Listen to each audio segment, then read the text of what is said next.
what's up guys? My name is Zack and today I am driving the 2025 Honda Civic Hybrid. Up front is a 2.0 liter inline 4 as well as a hybrid system, and down below is an eCVT.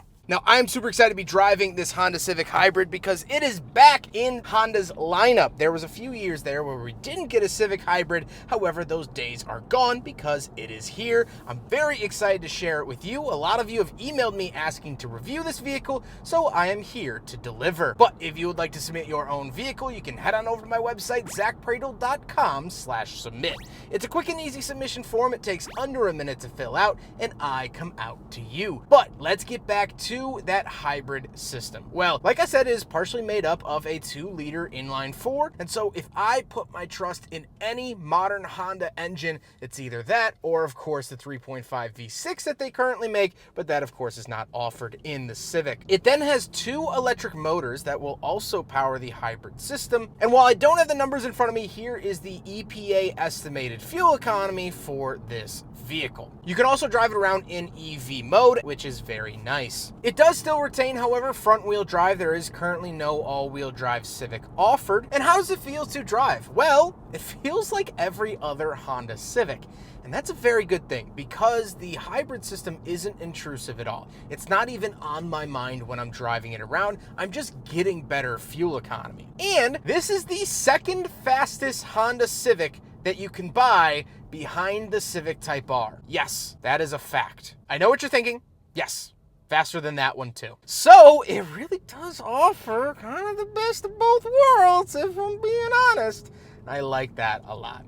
With that stuff out of the way, let's talk about the interior. Well, in front of me, I have a mix of digital and physical gauges. To left and right, I have physical gauges for the battery level as well as the fuel. But in the center, I get completely digital gauges. I think that these are really easy to read, which is sometimes my gripe with digital gauges, is that they're not easy to read. This is easy to read, so win there for sure. And I like how they're laid out. On the steering wheel, on the left, we have our skip track, volume, and voice commands. And off to the right, we have our adaptive cruise and lane keep assist. Off to the left, we do have a Bose speaker on the A-pillar, climate vent, gauge dimmer switch, and traction control off. And moving on to the door, we have our power mirrors, power locks, and power windows. Moving into the center, we do get our little infotainment screen. This was new for the 2022 model year, so it's retained here in the hybrid, still the same generation. Down below that, we have our hazard switch and 2 climate vents and our climate controls themselves. Dual zone climate here in the Civic Hybrid. Absolutely love to see that. Honda can sometimes be very reserved about what gets dual zone and what doesn't. Fan speed in the center, heated seats as well, very clearly laid out, very easy to use, and I like all of this quite a bit. Down below, we have 2 USB-Cs, one for charging, one for infotainment, 12-volt outlet, wireless charger, and the shifter. The shifter is very standard, again, out of any other Honda Civic, nothing too new there. And we have our drive modes. So we have Econ, Normal, Sport, and Individual. Individual is going to let you customize it, but of course, we're going to leave it in Econ because that's what makes this car so great. Then we have the power parking brake and brake hold, and then off to the right, we have cup holders. So we will do a big friggin' bottle test here in the Honda Civic Hybrid. However, it fails. It goes in a little bit, but then not much further than that and not enough to keep the bottle upright. So, unfortunately, the Honda Civic Hybrid fails the big friggin' bottle test.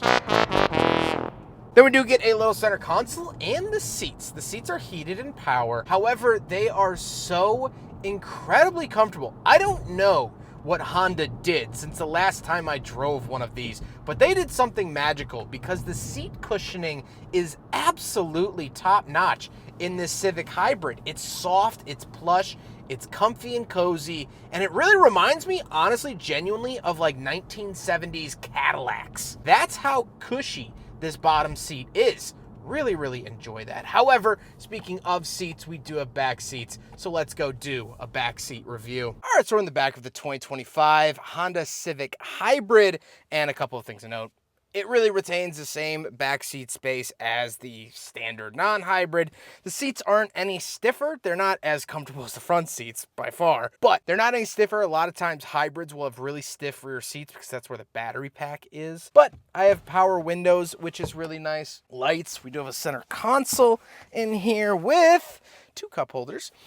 However, no vents in the center. Would have liked to have seen that for climate controls, but not the end of the world. Very nice back seat. Definitely a lot nicer than the Mazda 3. I would argue nicer than the Corolla. And so, industry leading? Segment leading? Sure, we'll give it that. Let's hop into the trunk. We'll talk about some cargo space, and then we'll talk about the looks. Right around the back of the Civic Hybrid. Pop it like that. Oh, and it goes all the way up. Very nice. Once we are back here, no special features to talk about. The car's yelling at me. We do have some storage down there, fix-a-flat, stuff like that. No spare tire. But again, you don't really lose any cargo space with the hybrid. So very, very nice to see that. Pull it down. There you go. Honda Civic Hybrid Sport Touring. Now we gotta talk about the looks, and this goes mostly unchanged for the Civic Hybrid. Again, that could be looked at in two separate ways. I think it's good because you're not getting this crazy, weird, ugly version of the Civic in order to get the hybrid. Back in the early 2000s, they did change how they looked a little bit. They got these weird wheel covers, and they got these weird taillights. Usually clear taillights from Honda meant that it was a hybrid. It's neither here nor there. This looks normal. It looks good. And I like the appearance of this current generation Civic quite a bit. With all of that being said, let's get on to my final thoughts. What do I think driving the 2025 Honda Civic Hybrid? Well, from where I'm sitting, I don't see many downsides with this vehicle. Sure, you are going to pay extra for the hybrid, but it's paired to a pretty solid engine with a decently solid hybrid system. I would definitely trust this engine setup more than I would trust the 1.5 liter turbo Earth Dreams engine that Honda currently has. It drives nice, the seats are good, it has Bose speakers, nice audio. It's hard being in my position as a reviewer because I want to be critical. I want to say, is this a good deal or is it not? And I don't want it to sound like I'm schmoozing over a car for XYZ reasons, but I really genuinely can't find much wrong with this car. I mean, what can you do? It's just a part of life. And so if you're gonna shell out the money, you're gonna spend the coin, you're gonna drop a bank note, at least make it on something good and something worthwhile. And I think that the Honda Civic Hybrid is. I think it's good. I think it's worthwhile. And I think it's worth your money. I like this little thing. Sue me. Don't sue me. Don't actually sue me. Do like a legal thing. Please do not sue Zack or Shooting Cars. Please. Thank you. Okay. That was a joke. That was a joke. Huge thank you to Honda for letting me take out their Honda Civic Hybrid, and of course the Midwestern Automotive Media Association. I'm at the fall event for the Mama Rally, so they are awesome. But I hope you guys enjoyed the video. Don't forget to rate the video, comment on the video, and subscribe if you really liked it. Take care, guys.